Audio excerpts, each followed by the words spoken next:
We don't want to talk about Andrew. I think that guy Palmer Luckey is super fascinating, the Oculus guy. Why do you want to talk about that company? Because I think he's an launching American a syndicate company. soon. No, Are you an investor? Palmer Luckey hates me. He won't come on This Week in Startups. He literally What hates did you me. call him? Parma Lucky? Palmer Luckey. Cosplay Palmer. He's a cosplayer. I like the fact that he does cosplay. What is that?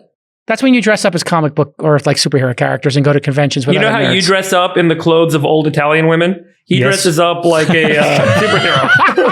There's a cold open, folks. Chamath. I do dress like a Matrona sometimes. Yeah, right. I'm with Chamath. I'm making you the rigatoni. You want the rigatoni with the vodka sauce? I'm making it for you. In Italy, there's like a culture like in the olden days, like it's like you used to have these things called salotti, which basically meant like all the decisions of the country were made by these people in the living rooms after dinner. And, you know, the most powerful people in the salotti were these women who were married to these men, and they would be the architects of all these decisions. Mussolini, I don't like him. He never finished the pasta. He always leaves so much on the plate. And people would call them Matronas. So I proudly be a Matrona. I've always felt you were like the old Italian lady in our group. Let your winners ride. Rain Man David Sack. We open source it to the fans, and they've just gone crazy with it. Love you, besties. Queen of quinoa. Hey, everybody. Welcome to another episode of the All In Podcast. Yes, we're still publishing. Yes, we haven't been canceled, but it's early in the show, so you never know. With me again, the dictator himself, Chamath Palihapitiya, the Sultan of Science, David Friedberg. Whatever beverage you like, he'll make it for you right now in his replicator. And of course, the Rain Man himself. Definitely going to win the midterms. David Sachs. Everybody have a great week getting their asses kicked in the market? I'm pretty good. You're okay? Everybody okay? Nobody jumping out a window? I can't look at my portfolio anymore. I just stopped checking it. Not a fan of the color red. I actually, I've been using this period to kind of desensitize myself. I went back and I started to think about like all of the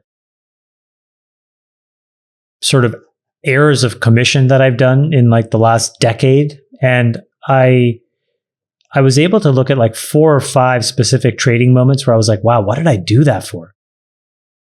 And I came away with 2 things. One was if I confuse an investment with a trade, I'm done for. Meaning like there are things that you invest in that you just want to own forever. And then there are things that are trades that are just speculative. And, you know, at the end of the day, you have a sense that it could be up in the short term.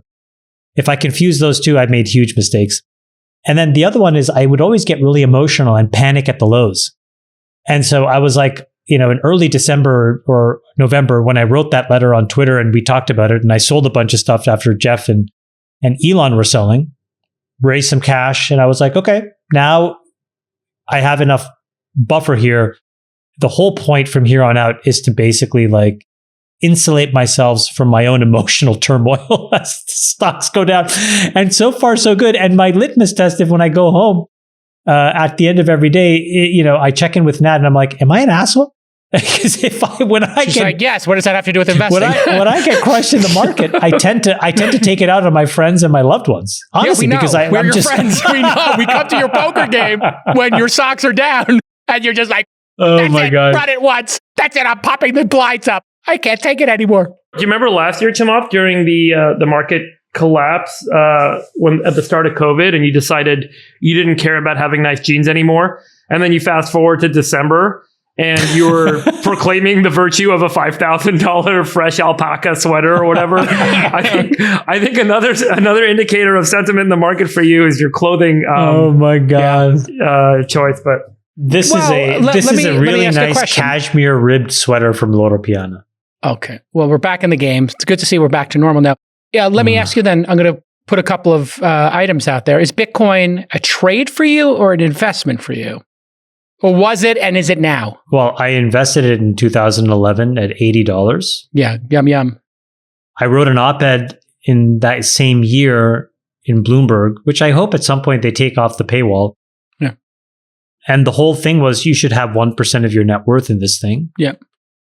it's remained an investment ever since. So still an investment. Yeah, I've structured it so that I don't hold any Bitcoin personally myself because I don't want to have the pressure and the risk of keys and coins and wallets and this and that. But I still really believe in Bitcoin in the long term. Got it. Sax, how do you deal with the emotional turmoil of opening up your stocks, crypto, whatever wallet and seeing red, and then going to work every day? Or are you just curled up in a ball playing chess with Peter Thiel at this point? Yeah, I mean, you just got to try and ignore it. Okay. Try was a key word in that sentence. It doesn't really affect me that much. I mean, so I run the avoidance acceptance function. I have removed my emotions. No, look, there are countervailing benefits. So when exit prices are great, entry prices are lousy, and when entry prices are great, exit prices are lousy. So there's an inverse relationship. So in other words, all the companies that, I mean, the public markets have massively corrected, and now finally, we talked about this a few months ago. Those new price levels have trickled their way down into venture markets, and so finally, venture deals are starting to price at more reasonable prices. So, in terms of harvesting gains from old investments, obviously it's not as attractive as it was 3 months ago. But in terms of making new investments, it's much more attractive. And for a relatively young venture firm, which is what we are, we do have some investments that are kind of in the harvesting stage, but we're only a 4 or 5 year old firm. We're still, the bulk of our activity is making new investments. So, it's all just kind of part of the game, and I'm not really that worried about it. Said another way, fortunes are made in the down market, they're collected in the up market, is the way I always phrase it, but it's true. Things are going to be on sale right now. And we saw Bill Ackman, I think, who I think is a friend of the pod. I think Great he guy. listens. Yeah. Super smart, brilliant guy. Yeah. And I just want to emphasize, because I don't want founders to get the wrong idea. It's not like we're trying to pull one over on founders and get some sort of sweetheart deal or something like that. My view of our role as VCs is just to be a price taker of whatever prices the market sets. We don't try and negotiate something better than market, really. We just take the market price and we pick the companies we want to be in.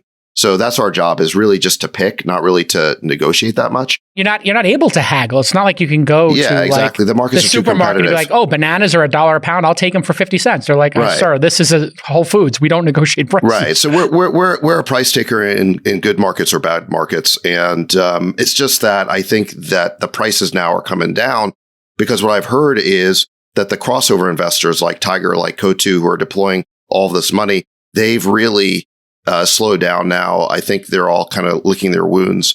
And so all of this money that was flooding into the venture space is kind of on pause right now. And that's caused the price levels to drop. The end of last year in Q4, my public portfolio really started to turn over. Took a huge amount of losses going into the end of the year. And then I took an accounting, obviously, of the entire book, and the public portfolio, every single thing that I owned, ultimately basically broke even last year. Some were up. I made some early sales. Some were way down by the end of the year. Net, I kind of broke even. But my private book was up $1 billion. And I told the team, I'm like, no, this is not real. So we have to take those marks, because, you have other venture firms that are pricing these deals, and we get audited K1s. And so we have to take the up billion. But I told them, you should consider this, that we had basically a down, so net, our returns were we were up 15%. And I said, this is not real. We were at best break even, and probably we lost money. But you can't not take these marks, because you have an entire fund complex that lives on these marks.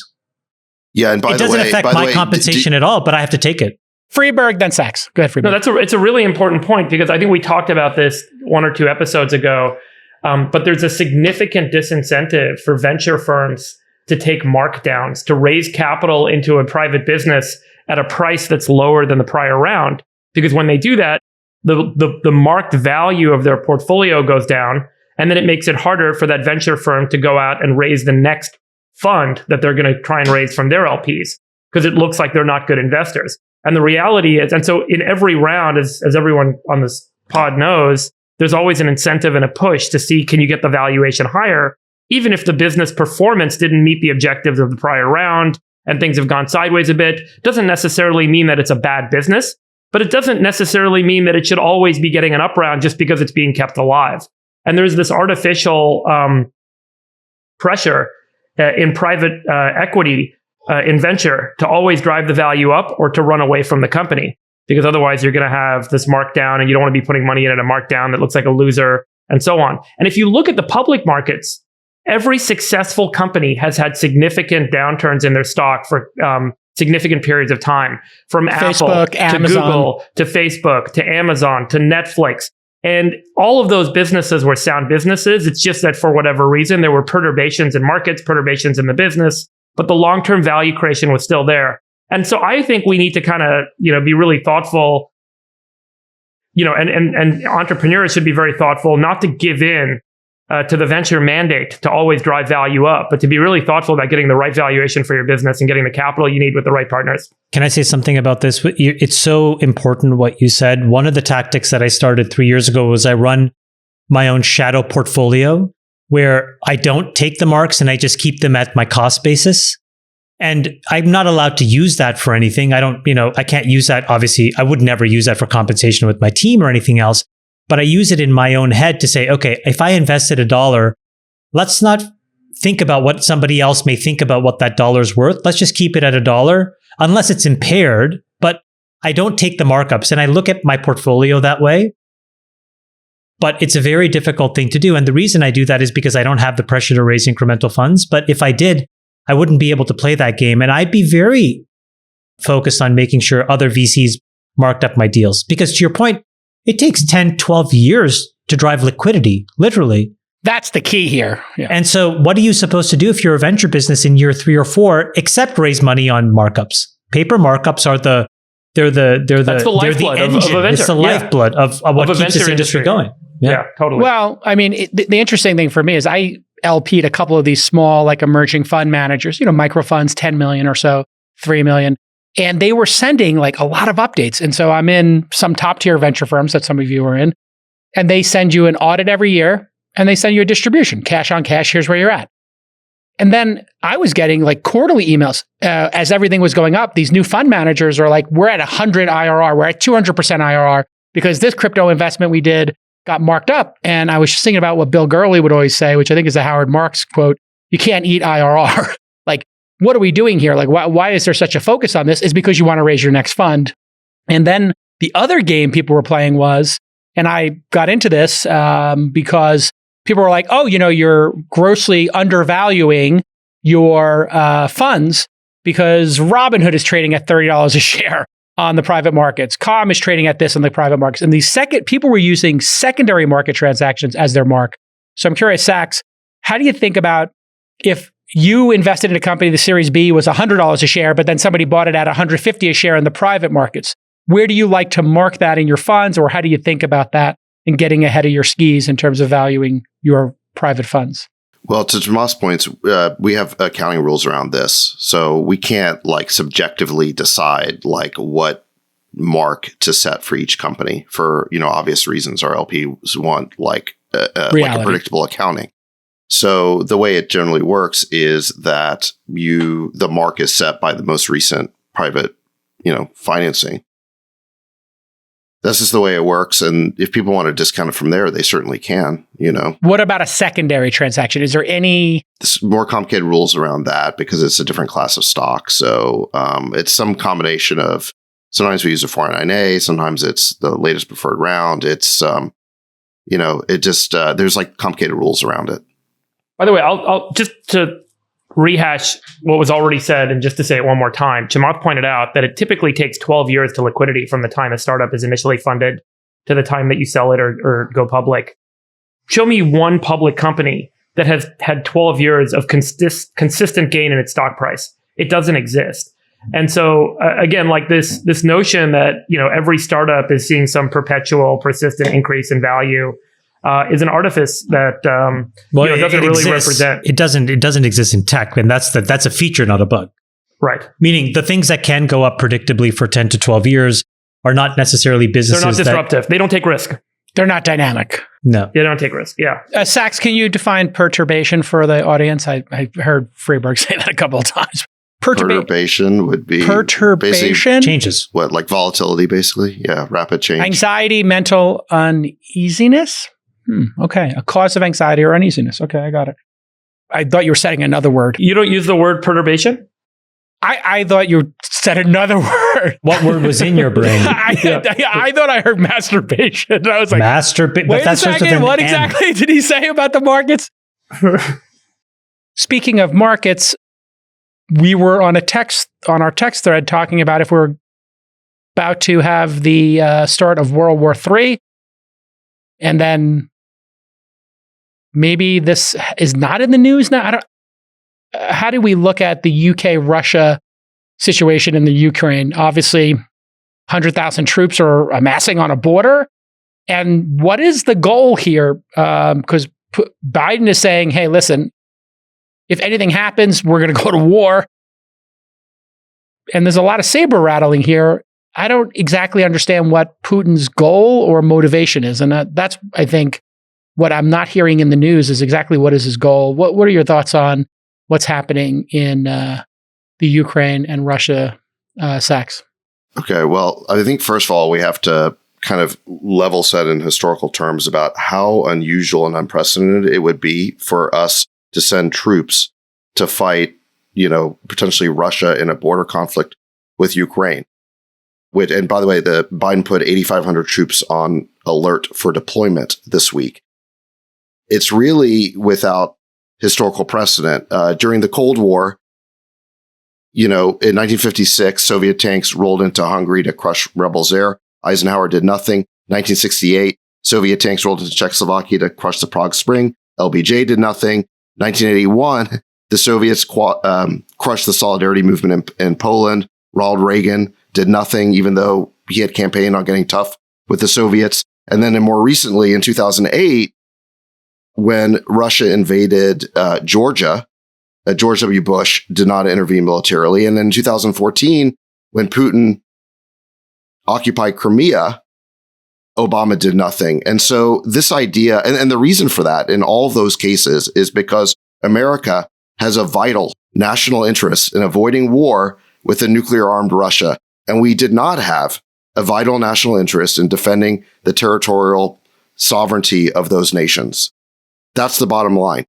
And so for us to be now beating the drums of war and talking about sending troops into a war zone with Russia is it's unbelievably irresponsible. Friedberg, one might speculate, if they were cynical, some sort of wag the dog situation here. Biden's not doing well. He's lowest popularity ever.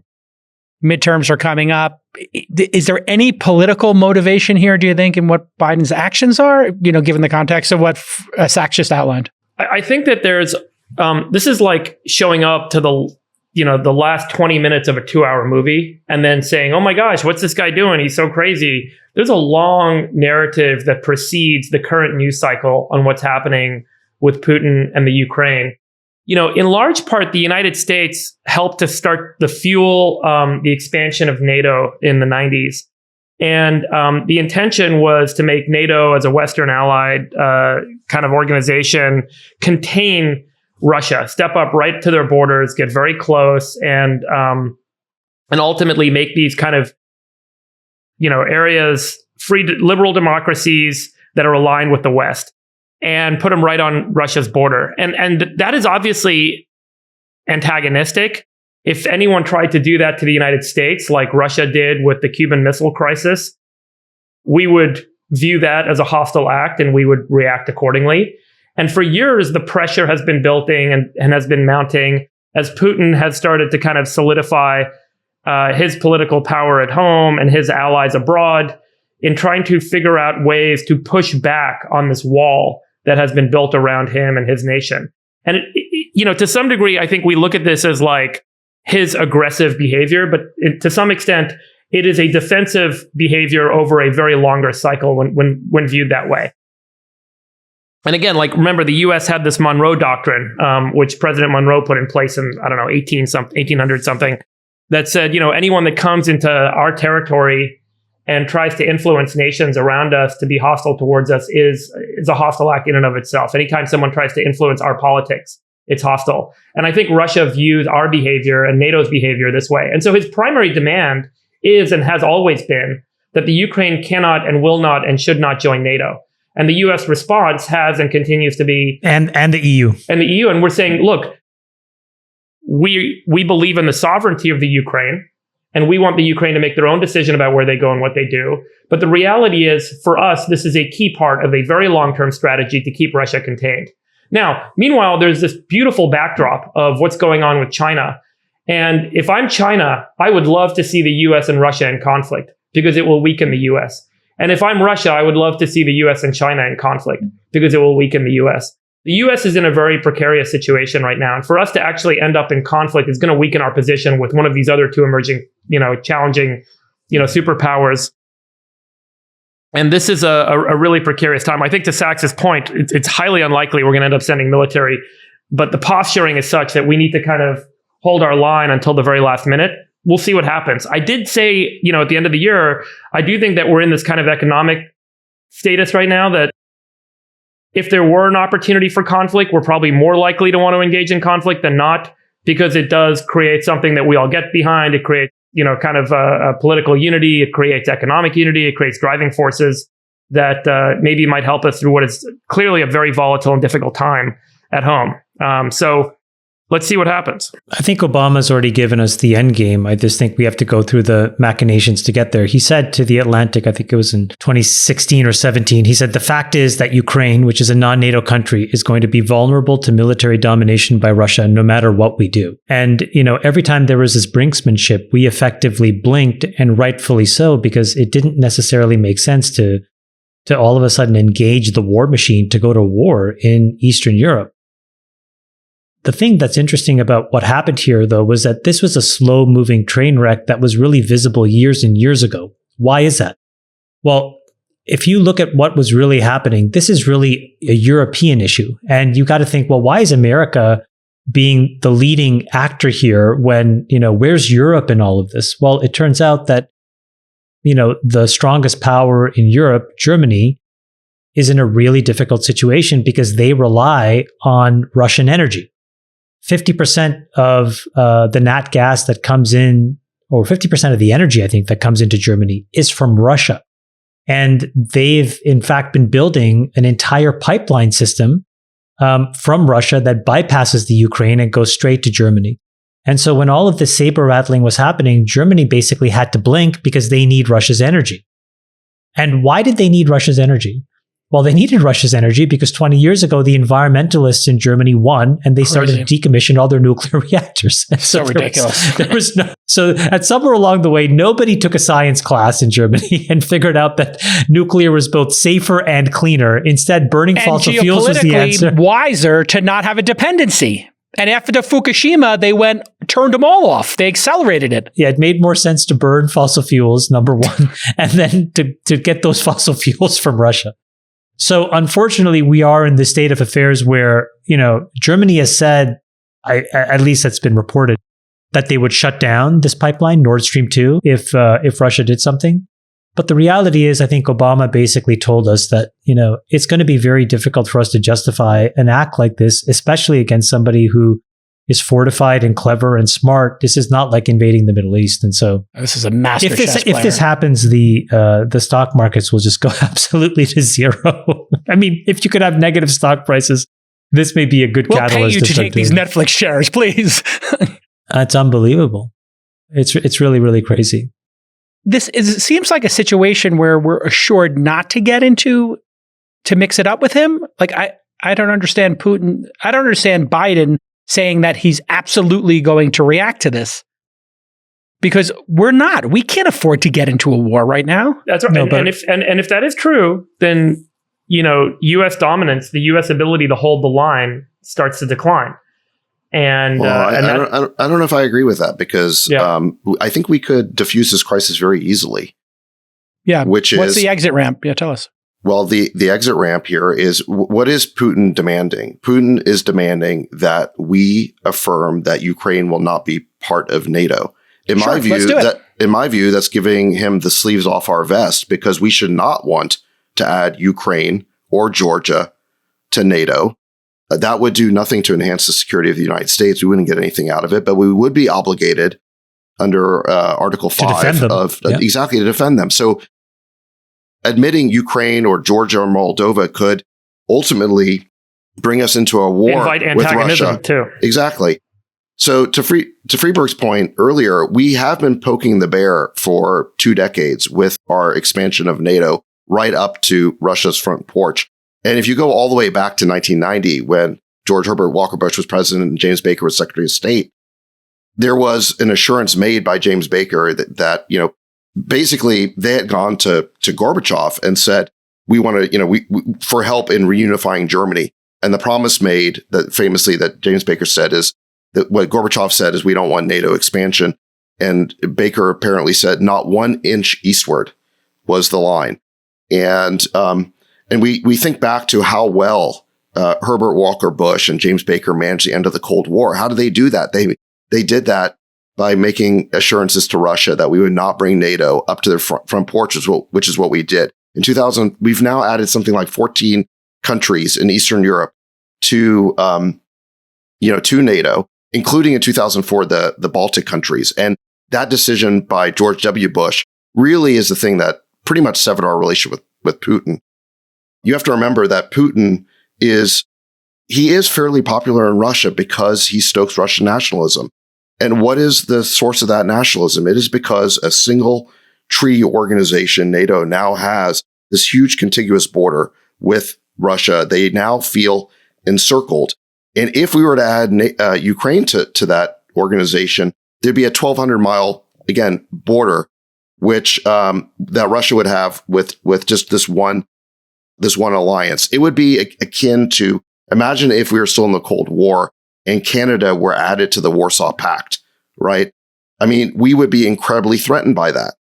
But you never hear, Jake, you never hear any of this on the news. All you hear is the beating of the war drums, and Putin is portrayed as this mad dictator. He has no legitimate concerns. Now, look, Putin is an authoritarian, and you could describe him as a bully and a thug, and he has provoked He's a dictator. He has provoked this situation, certainly. Okay. But, we treat him as if he has no valid concerns whatsoever. And I think the simplest thing to do to diffuse this crisis would simply be to say, yes, we have no intention of adding Ukraine to NATO. And then we will find out if Putin is a liar or not. Well, that would be a great move. That would be like, hey, let's take a 5-year pause. Okay, you know what? We'll negotiate with you. We'll take 5 years. We won't put him in NATO. Give a little bit of a concession because their country is not doing well. Their GDP trails China and the United States. Their GDP per, each citizen is incredibly low compared to the West. And then we could just work with Germany to get on sustainables, which is what their goal is. And we could economically continue to trounce them because, as you point out every week, Chamath, they're not an important economy. Here's what Obama said about Putin. Obama said, the truth is, actually, Putin in all of our meetings is scrupulously polite, very frank. Our meetings are very businesslike. He never keeps me waiting 2 hours like he does a bunch of these other folks. He's constantly interested in being seen as our peer and as working with us because he's not completely stupid. He understands that Russia's overall position in the world is significantly diminished. Yeah. He's not crazy. He's not dumb. And by the way, nationalism, as Sachs points out, which is a primary, drum call for Putin, is not a novel sense. We are a nationalist country. Nationalism is, pride and wanting to make sure that your country is treated with respect and has sovereignty. And so I don't think that Putin is an irrational actor. His behavior is very rational in response to what's gone on for 30 years. And his requests are that he is feeling threatened and he is trying to avoid military conflict as much as he can. And we portray him as being an aggressor that's demanding military conflict. And at the end of the day, our behavior over a long period of time as a country has driven us to the brink here. And I think Sachs is right. The right decision may very well be to kind of, leave the region alone and focus on issues that matter more deeply to us and are a higher priority rather than drawing us into this. But a better investment would be in sustainable energy. I think the economic seed is planted for us to be in some sort of conflict this year. So, we're going to end up... Wait, explain what you mean by that, Freeberg. Economic seed to be in some sort of conflict. I think that, generally, if you're not going to see homegrown, economic productivity gains and you're suffering trade issues like we're going to suffer this year, given the supply chain problems globally, we're going to look for some place to manufacture growth. And there's no better way to manufacture growth than through wag the dog, through conflict. The foreign policy establishment in Washington, the neocons, the so-called Washington blob. I mean, here they are beating the drums for war. We haven't been in a war for 6 months. We just got out of Afghanistan, and now they want us back in another war. And the media just keeps fueling and fomenting this, and they don't. Their coverage of it is, well, it's exactly what we talked about last week, Jake Al, when I pointed out that your rhetoric, your humanitarian rhetoric, as noble as the sentiments are, when it gets whipped up into a lather and a frenzy by the media, it blunders us into a bunch of stupid foreign interventions. I would not call it rhetoric. Let's call it beliefs. My beliefs are not rhetoric, but I get your point. But here we are 1 week later, and exactly what I said the risk of this has now materialized. Okay, so clearly you're blaming my position on human rights on the Russian conflict. What I'm saying is that this type of rhetoric is used by the military-industrial complex and the Washington blob and the neocons to stampede us into wars that don't make any sense. That's what I predicted a week ago. That was my concern. Well, the death that would occur. And here we are 1 week later, and we're in exactly that situation. It is our most successful export.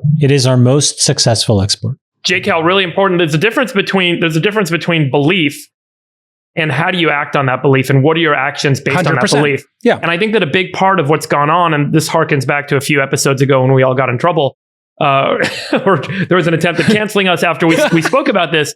But when those beliefs are as Sachs pointed out, harnessed in a way that is ultimately co-opted in a way to fuel and to drive, conflict, it obviously goes beyond belief, and it starts to move into an area where there is a very wide spectrum of action. Yeah. And it's very easy to tip yourself onto the one side of the spectrum, and as a result, cause a lot of harm and a lot of damage, like we've done in Afghanistan, like we've done in Iraq. Here's a great lens. What is the cost of going to war in the Ukraine versus whatever human rights or sovereignty issues they have? Hundreds of thousands of troops going to war is going to result in more human suffering than what's currently happening for Ukraine. Exactly. They're going to be in the middle of the war is going to happen on their turf. The humanitarian interest is in diffusing this situation. Exactly. 100%. And the way to do it, in a way, is to accede to this one demand that Putin has about not admitting Ukraine to NATO, which, just to say something more about why we shouldn't want that. The problem in Ukraine and Georgia and Moldova, first of all, these are not North Atlantic countries, right? This is mission creep by NATO. They're in the Caucasus. And the problem they have is they're sort of these breakaway, Russian republics. But inside of these countries, there's breakaway provinces. They're ethnically Russian areas within these countries that want to break away from them. So you have a breakaway within the breakaway. And so you've got these powerful forces. It's complicated. It's very complicated. So, for example, in Georgia in 2008, when there was a war there, and Russia did invade Georgia, but it was on behalf of these breakaway provinces of South Ossetia and Abkhazia. And then in Ukraine, they've got the Donbass and Crimea, which has now been annexed by Russia, which are these majority ethnically Russian areas. And same problem in Moldova. So the problem is you've got these incredibly complicated border disputes within these countries based on ethno-nationalist tribalism. And, sounds familiar, right?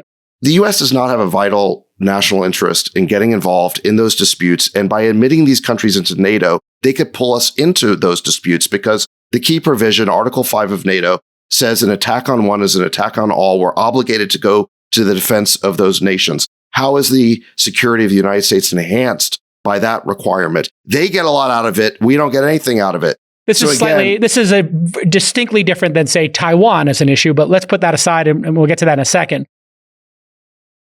If China and Russia and the United States are in this very complicated chessboard, is there a way not only to diffuse this situation, but is there a way, and I know this sounds like a crazy Hail Mary, to deepen the relationship with Putin and make Russia and the United States in some way allies against this relationship with China? Because the Russia-China relationship is also very complex. Is there some path to us having a better relationship? Xi's holding a summit. The last person he saw in real life was the leader of Pakistan in 2020 before the pandemic started. You know who he's meeting with in 2 weeks before the Olympics start, or in a week? It's Putin. Yeah. In person. And then there's going to be a tripartite alliance conference between China, Russia, and Iran. Great. So I think this idea that that all of a sudden somebody's going to found some holier than thou perspective on what the right thing to do is for other people is going to be challenged. So those guys are going to think about themselves. And they're creating alliances to basically further advance their own objectives. And so I think we have to as well. The thing here, I think what de-escalates all of this is economic sanctions and monetary impact. Because if Nord Stream 2 doesn't get turned on, which is in Germany's control, that has a huge economic impact to Russia. Explain what it is. Nord Stream 2 is that pipeline that I just talked about, the nat gas pipeline that basically doubles the amount of nat gas flowing from Russia into Germany and essentially into all of Europe.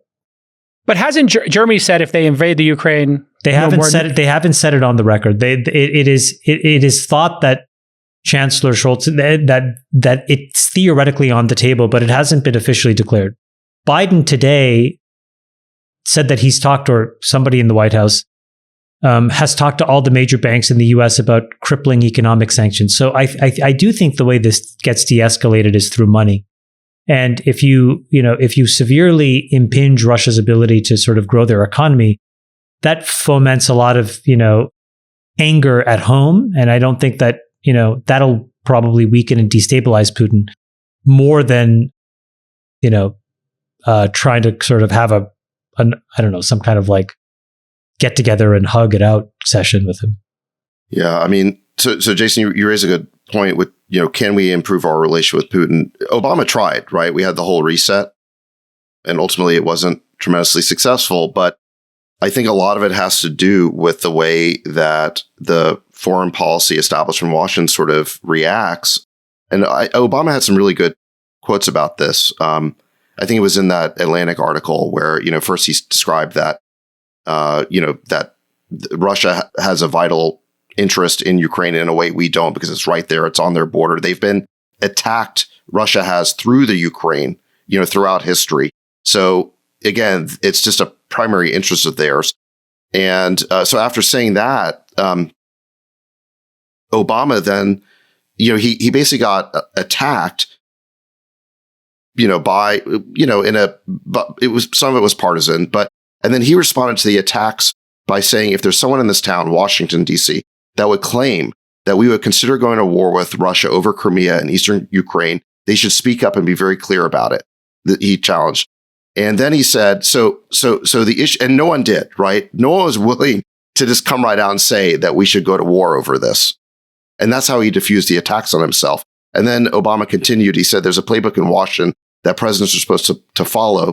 And the playbook prescribes responses to different events. And these responses tend to be militarized responses. You are judged harshly if you don't follow the playbook, even if there are good reasons. So what Obama is saying is that no one would defend a more militarized posture and going to war against Russia over the Crimea. And yet he was somehow portrayed as suspect, by not being tough enough on Russia.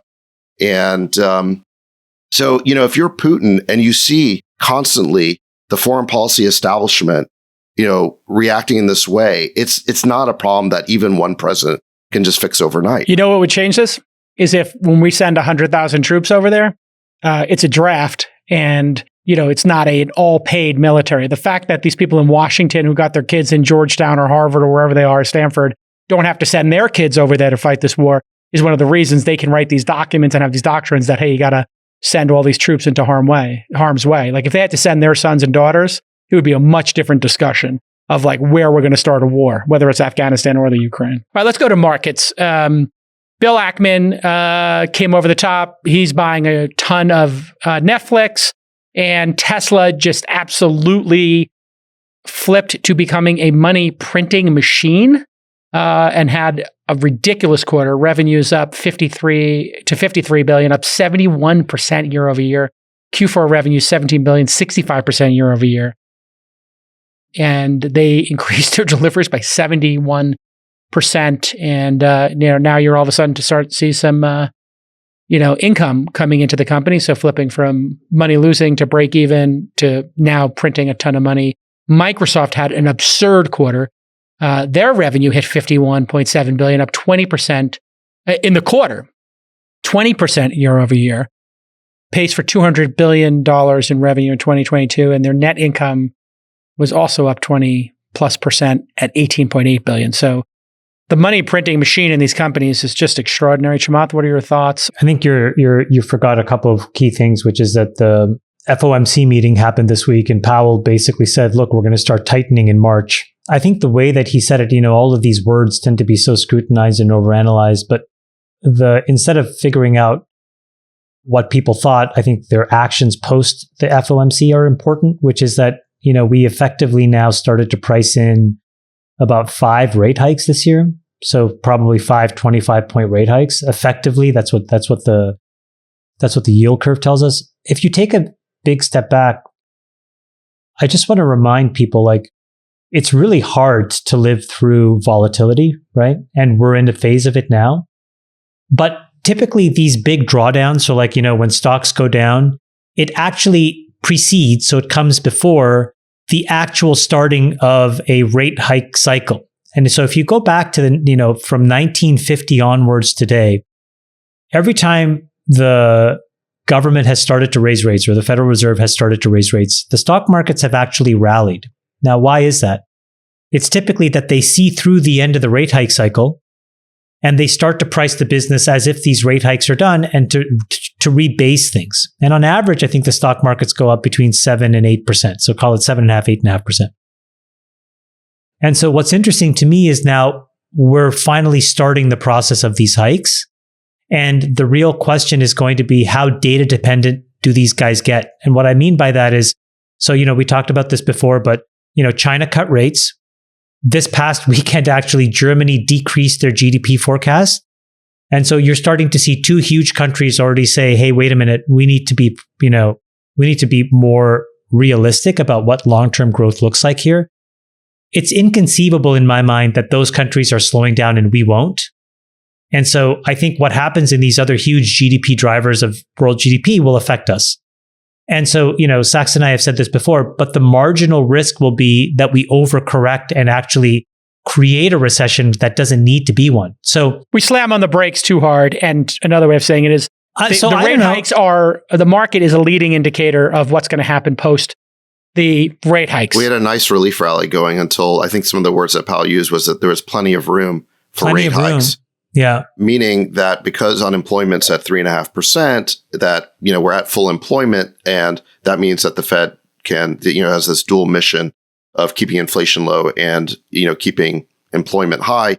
So if employment is high, then they've got more room to raise rate. Anyway, it was that language around the plenty of room that freaked markets out and it triggered a huge sell-off.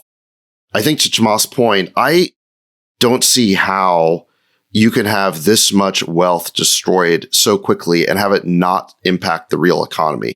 There's a lot of people out there who feel a lot poorer because their portfolios have gotten slashed in value. I mean, anybody so they'll tightening, they'll clench, not spend as much money on a vacation, not buy a TV or a car. So these wait lists for cars might become sales. The luxury markets of the economy, the optional purchases start to really slow down. And so I think that the risk of recession now is much higher than it was even a month ago.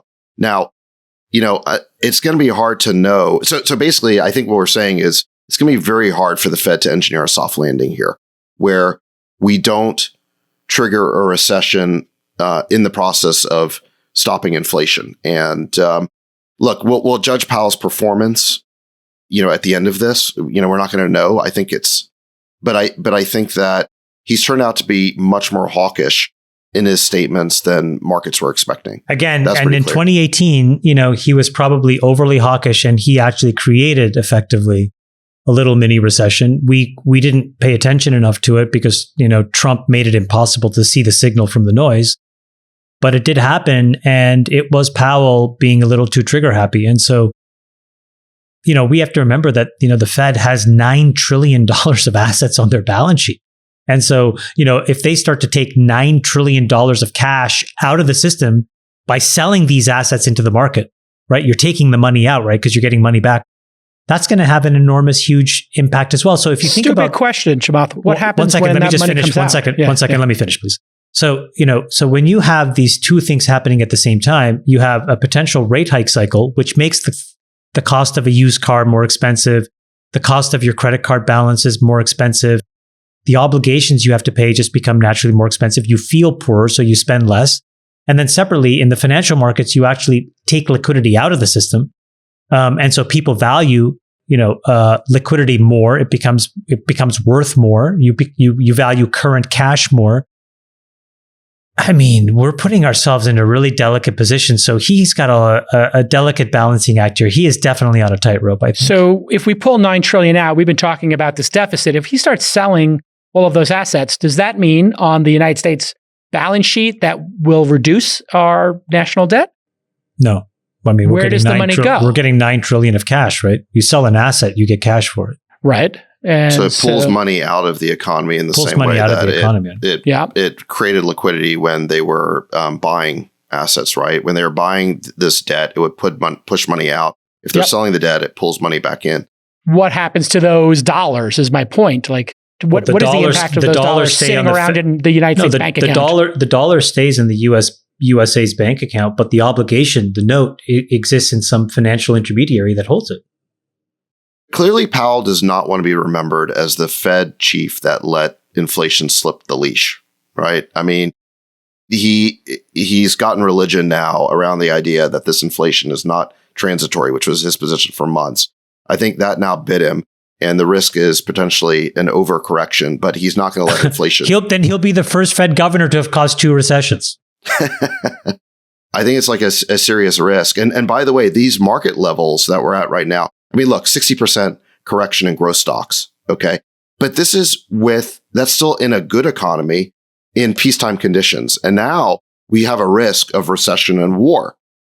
So, there's still room for, a lot more negative news here is kind of my point. And, but look, sentiment's also very negative. So when sentiment is this negative, there's also the potential for markets to quickly recover. But I think the sentiment is there for the wrong reasons. I don't think people are thinking recession. I think people are thinking, my gosh, these rate increases. My gosh, I can't own these high growth stocks anymore.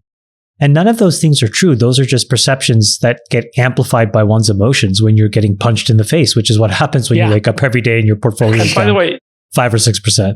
It generates incredible opportunity. The idea that markets bucket quote unquote growth stocks together, I think kind of obfuscates an important point, which is that some of the businesses in that category are real businesses that are going to succeed over the long run. And some of them are speculative and are likely to fail over the short run. And, as you saw Netflix sell off, Bill Ackman, very smart, came in and bought a bunch of the stock.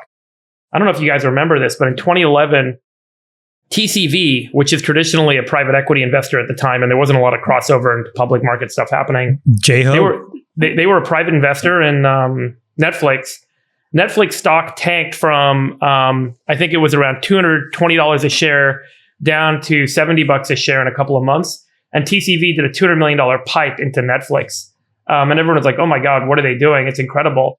And by the way, that was on an adjusted basis, that's $10 a share in today's share price. So that $200 million investment that they made went up 60x, at the peak of Netflix a few weeks ago. And so, seeing Bill Ackman come in and underwrite Netflix again and make a big investment at its current market price. So Jay Hogue, I think it just really highlights that there just because the market price is down doesn't mean that a business isn't fundamentally valuable and going to grow and going to generate significant returns over time as an operating business. And that distinction starts to present significant opportunities in a market condition like this. And the businesses, we all talk about generally growth stocks are down 60%, but maybe most of them shouldn't have even been public companies in the first place. Maybe they should have been speculative private investments where more than 2/3 of them were likely to fail, and they shouldn't be failing as public companies. And the few that are getting damaged and hit with this market sentiment shift can be picked up cheap.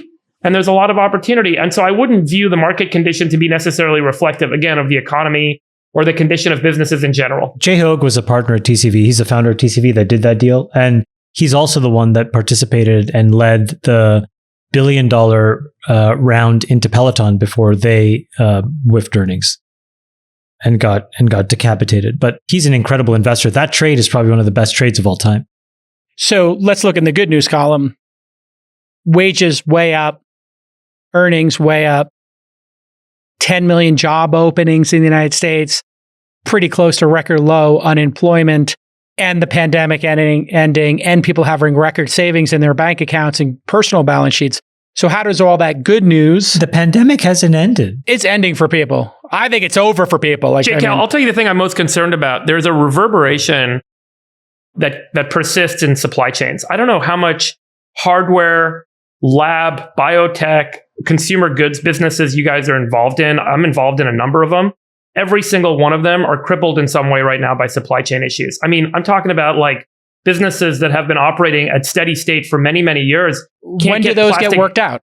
We don't know. And everyone's getting surprised and hit upside the head every week with some new supply chain shortage, whether it's some chemical you need for some lab equipment or, you know, the delivery of some big piece of equipment, or even plastic bottles that we use to kind of fill up our beverages that we ship. That's a pretty sizable business. We've never had supply chain disruption like we're seeing right now. I'd like to bleep out the name of that company. Yeah, beep. But it's like, it's a bleep this out, but it's a significantly sized business that has never had supply chain issues. It's all US based, but some of the suppliers have had complete failure in delivery. And all of a sudden it's now reverberating through the supply chain. You guys saw that GM didn't deliver a single friggin' electric vehicle last quarter because they couldn't actually get the chips that they needed to make cars. Yeah. So the real risk to the economy, in my opinion, right now is when and how we're going to work our way through these supply chain issues. And it is so complex and there's a myriad of problems and it is a global problem that it's really unclear how this is going to play out over the next 6 months. And what will happen is this quarter and next quarter, businesses that you didn't realize and didn't expect are going to get hit with supply chain problems are suddenly going to say, guess what? Our revenue's off by 20, 30% because we couldn't sell this product and half our shelves are empty because product didn't show up or whatever the narrative might be. All right. And so it's a real problem. I think it's a great point because you don't solve these supply chain issues with rate hikes, right? It has nothing to do with that. Nothing to do with it. Right. So the rate hikes slow the economy down. And that's why I'm way more worried about this than rate hikes. Right. What does clean it up is capitalism, the end of the pandemic, time, I'm less indigestion. worried. Yeah. And the reason I'm less worried is when you actually talk to the companies that are spending enormous amounts of money on CapEx, they've actually guided to the fact that by the end of this year and the beginning of next year, most of these things will be worked out. Yeah, it's indigestion. So I think we're dealing with a 6 to 9 month issue of having turned things off and now rapidly trying to turn things back on. And we can't necessarily get that timing right.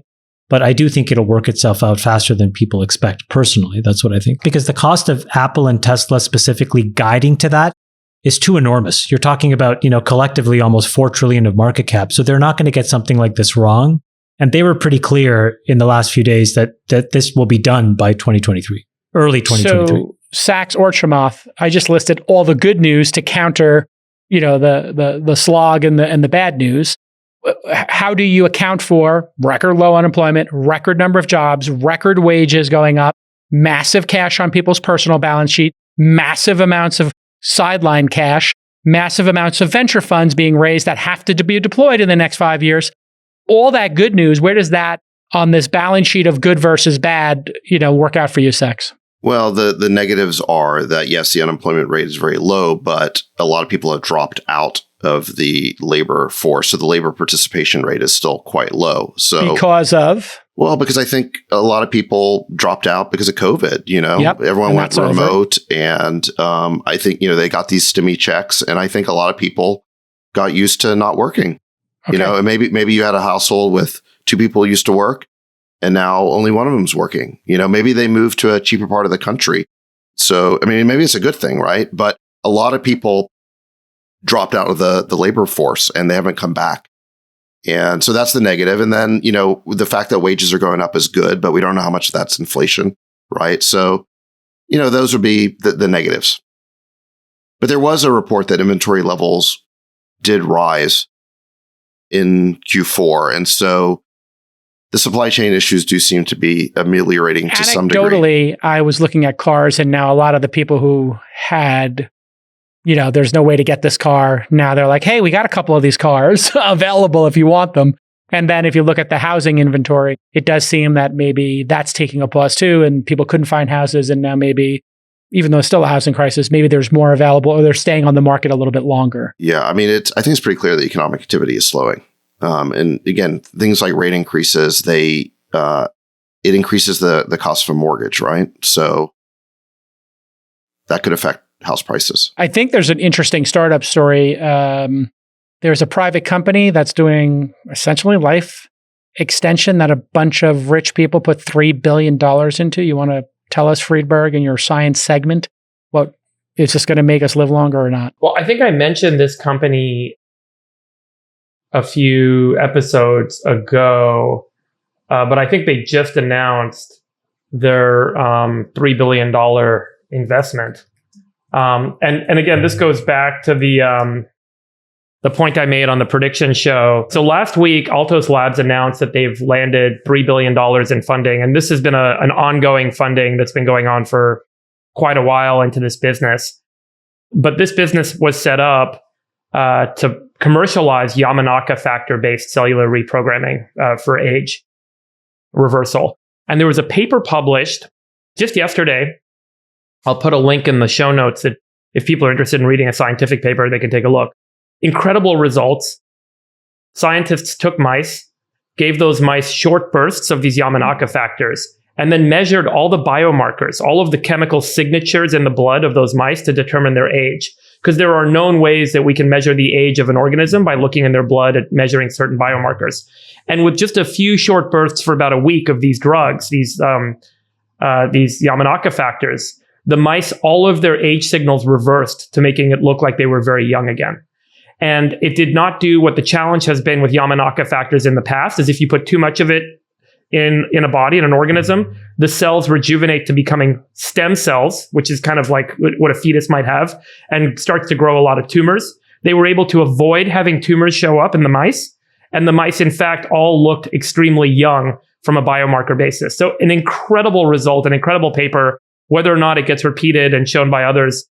But I think this speaks to the quality of the science that's underlying the $3 billion investment that was just made in Altos Labs, which is probably one of the biggest seed investments ever. No, it clearly is the biggest seed investment ever in a startup. And I think it speaks to what I highlighted as what will be the new frontier in biotech, and will completely rewrite the course of humanity. Is if we can take drugs and for a short period of time completely reverse the age of our cells. And it sounds so crazy and so wacky, but it's being now proven in a single week. We've now had an amazing paper published, and we've seen the startup announce their $3 billion of funding to pursue commercialization of this technology. And this is going to be the year. I think this will be the front cover of a lot of magazines this year, as people realize that this is real and that it's getting commercialized. Why do you think they have to start with $3 billion? And I'll tell you why I asked the question. Yeah. Whenever I see these grandiose prognostications of future progress and then see these companies raise exorbitant amounts of money, I have never found a single example where it's ever worked. Yeah, ever. Right. In fact, every time I see a company raise an exorbitant amount of money in a Series A, I write them off in my head. Yeah, sure.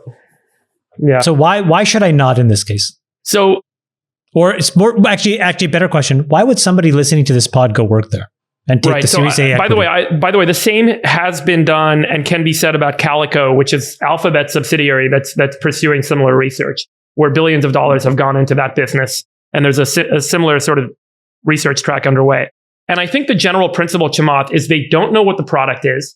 They don't know the way to market. They don't know, what area they need to explore. But the underlying principle is proven. The underlying principle is something that people believe in. This science is proven. This science is real. We don't know the commercial path, and we have to try lots of different things and run lots of different research programs in parallel to figure it out. And each of those research programs is like a $100 million biotech startup.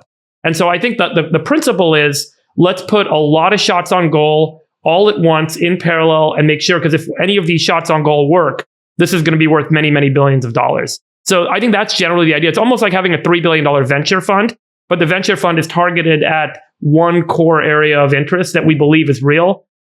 And I think that's the way a lot of these things are being set up. But I'm asking this question. Have you ever seen a company try to do 30 different things and it works? No. Yeah, I mean, it's not the typical capital allocation, milestone-based funding scheme. I have a theory about this. But it's not a product market fit thing, right? It's a research program, and it's a series of research programs. But I mean, look, let me reframe it for you, Chamath.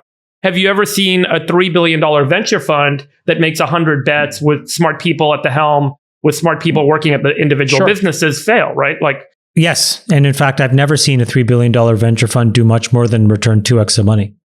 Yeah. Well, look, let's see. I mean, it's a big bet. And obviously there's some people making nice management fees and nice carry on this thing. I'm not trying to be a wet blanket. I'm just curious, why do it that way? Meaning, every startup.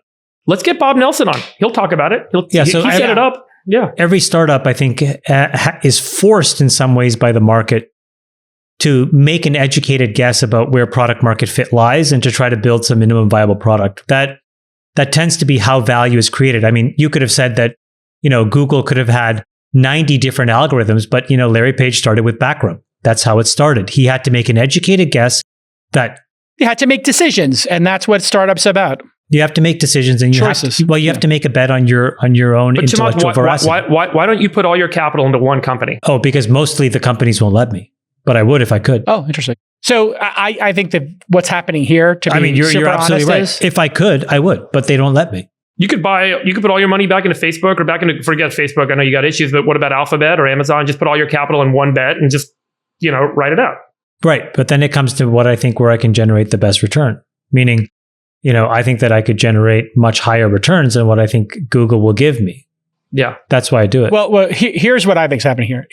There are a lot of rich people who are going to die soon, and they're counting down like Bezos, and they're saying, why not, if I'm worth 100 billion, put 1, 2, 3 billion into this and have them go for it, because I've got nothing to lose because I'm dying in 20 years. This is a fear of death by billionaire bet, which is exactly what I think happened with the Google guys. They were just I'll also say the team involved in these projects are not first-time founders or people that are great pitchmen. It's people that are repeated, tried and true entrepreneur success stories that have done this over and over in biotech. And they're the ones that are being drawn into working on these projects. And they're saying, look, because we've got the people that have done it over and over, give them the capital. I mean, do you think that's a good argument, Chamath? Yeah. No, I believe in Yamanaka factors, and I believe that there will be innovation. My only question is the innovation going to come through a small team that raises a small quantum of capital with one very focused idea that gets it right?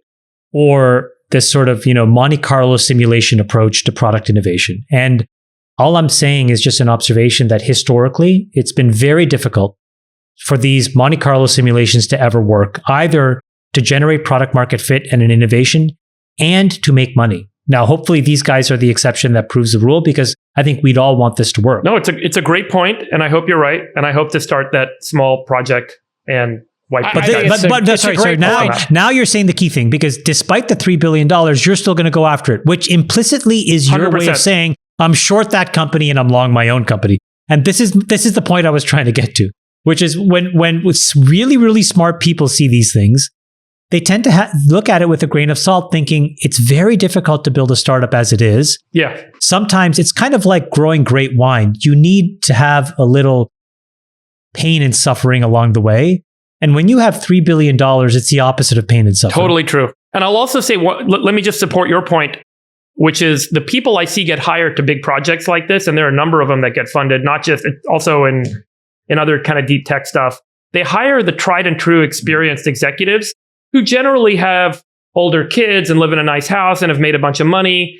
And the earnestness, the motivation, the hunger, the fuel, the creativity, because they know what they know and they're not willing to accept that they don't know what they don't know. Those folks generally are less likely to succeed than the folks who are doing this maybe for the first time, for that very reason, when you're doing something innovative. So I totally support your point, and I really do hope you're right. But I thought, Jason, when you were talking about startups, I thought we were going to talk about Bolt and the Stripe Mafia fiasco this week. Well, that's a good story. It's a pretty crazy story. Where does everyone fall? What side does everyone fall on that? Does anybody have any equity positions in either company? Let's start there. No. Stripe holders? No. Saks? No. Saks, are you an LP in any firms that have a I'm an LP in funds that have exposure to it. Absolutely. Yeah, for sure. I'm an LP in a fund that has exposure But to I it. am I as mean, well. that's I am like- as well, but it doesn't. It's but minuscule. That doesn't affect. minuscule doesn't matter. Minuscule for me too. Okay, here we go. So for people who don't know, Bolt is like one-click checkout software. They compete in some ways with Stripe's payment API. The CEO, Ryan Breslau, did a tweet thread basically saying that YC and Stripe are the mob bosses of Silicon Valley. It was pretty charged. Obviously, Stripe and YC work together. Stripe is the biggest company to come out of YC ever, I guess, along with Airbnb. He claims that a lot of the top VCs were blocked as a strategy by Stripe. And I think there is some truth to this. When you invest in one company, you don't invest in the competitor. I don't know if that happened here as a strategy, but it is a viable strategy that other people have used, where Bolt claims Stripe got all the top investors, therefore they couldn't raise money. He also was saying they were voting things up and down on Y Combinator's Hacker News, as if that matters, yada, yada, yada. It was kind of a weak argument, in my view. I'll give you my hot take. Resulted Hold in on. a bunch of VCs dunking on him. Hold on. I'll give you my hot take. So first of all, Bolt is now a $14 billion company or something. Okay. So these guys, I think this was a very brilliant PR strategy, and it worked. What do I mean by this? This was a company that most people didn't know about until this past week. They went and they punched up, which is a pretty tried and true PR strategy. Always fight up. You pick the big Never guy down. who's an incredibly pristine, extremely well-run company that is sucking up most of the talented, people in Silicon Valley to work for, is a, centacorn, could be $1 trillion company over some lifetime. So they went and they punched up. And what happened? Everybody fell for it. They baited all of these folks, and then all of these folks had to come out on Twitter and lambast them. And basically the net result of it is, if one person knew about Bolt before, now hundreds and thousands of people know about Bolt afterwards. So not only do they not know them, they're now their contemporary. Just in terms of the practical reality, they are now part of a discussion and in a framework of companies in this space that they were never a part of before. This is Steve Jobs' move with the 1984 commercial. He said IBM and then Microsoft, our big brother, we're going to attack them, join the Rebel Alliance, be part of Apple. And of course, Apple and IBM responded. And that was the big mistake. And Mark Andreessen, Sequoia, a bunch of different venture firms responded. Sachs, what's your take on this? I see you're chomping at the bit, or maybe you're biting your tongue. Which is it? No, I agree with Chamath that it was kind of a brilliant PR move if that's what it was. I do like startups punching up, and he took a punch at Stripe, which is the big company in the space. So, and then Stripe didn't respond directly. The Collisons didn't respond, but their surrogates did, and then that looks like punching down, and it draws more attention to it. So I get the PR strategy. I would say that as to the merits of the allegation, it's interesting that, he didn't get into YC, because I think that he is a very talented founder. And, we looked at this company pretty early on. It was for like sort of a mid-stage growth round. And it was like one of the toughest decisions we faced. I'd say the toughest decisions as a VC are when you actually want to invest in the company, but the valuation is like 2x what you think it should be. And that was kind of the situation at the time when we looked at it. Is I think we actually would have invested. It's just the valuation was too high. So and it would have been a great bet for you. Yeah, he grew into it, and so it would have been a great bet. So it was a bad decision on your part. Yeah. Clearly, we should have invested. It's just that at the time you invest, you have to have some basis for valuation, and that's the sense in which I think maybe Ryan's accusations don't totally make sense, is that he's been able to raise a lot of rounds at really high valuations. And so he hasn't had a problem, raising a lot of money at, great prices. And it almost feels like a slap in the face to his investors, where like, what's the complaint? I didn't get any tier 1 investors. Or that it was just hard to meet with investors, and that Stripe called the investors and told them not to invest. That was the allegation. Yeah, no, I mean, I can't really speak to that, but he was clearly able to raise great rounds. So, can I read to you an email exchange between me and Ryan Breslau? Oh, dramatic reading from 2015. Here we go. Hey, Chamath, hopes all's well. FYI, things felt too rushed on our end, so we're toning down our Series A discussions for a couple months. And this was in July of 2015. I'm reading you my answer because it's so fabulous. Hi, Ryan. After a wholly unsuccessful few weeks of attempting to win a World Series of Poker bracelet, I'm back at home licking my moons. How about we talk in a week or two? So not only did I have a chance to win a World Series of Poker bracelet according to this exchange, which I didn't win, obviously. Duh. I had a chance to do the Series A in a $14 billion company and screwed that one up too. Big dummies. I mean, the things we miss are, there's like 20 things you miss as an investor for everything you hit. So I've interacted with Ryan back in the day, and I just remember him being super, super smart. And I do think that, there's a lot of very smart people now around the table at Bolt, including Joanne Bradford. So I don't think that this was something that wasn't planned. And I just think that they executed it well and it worked. And I think a lot of people know this company that didn't know it before. Now they still have to execute and build a product and scale it and do all of these things. But yeah, and I think that the response he provoked, I mean, since I was a little bit critical of what he said, let me just say that one of the VCs who responded said that the reason they didn't invest was because the numbers weren't good. That was not my experience. When we looked at this company, they had great numbers. It's just the valuation was ahead of those numbers, but the numbers were always great. I actually responded to that, and that was Sequoia partner Sean McGuire who said that.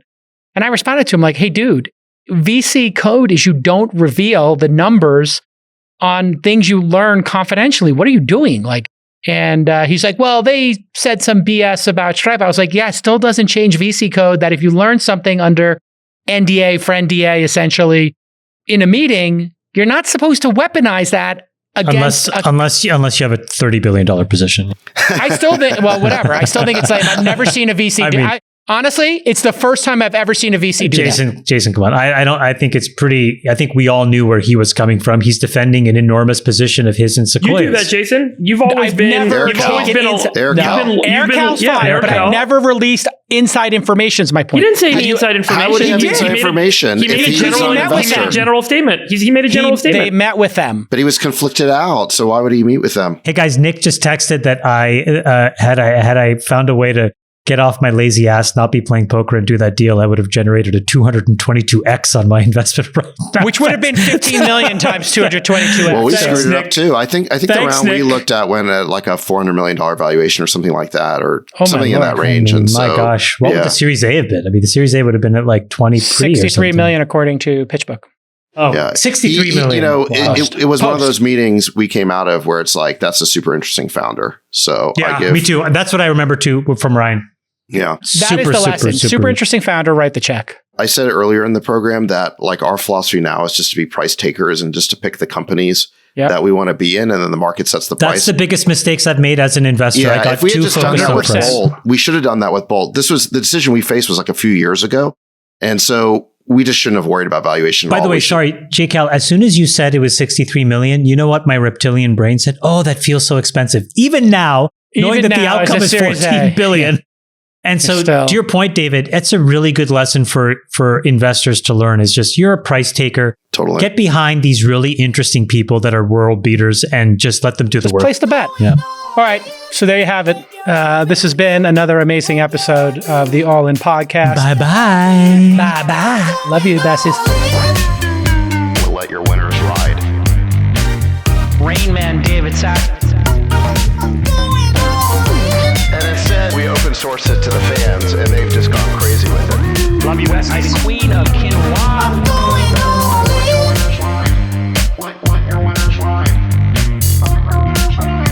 Besties are back. Code 13. That is my dog taking a notice in your driveway.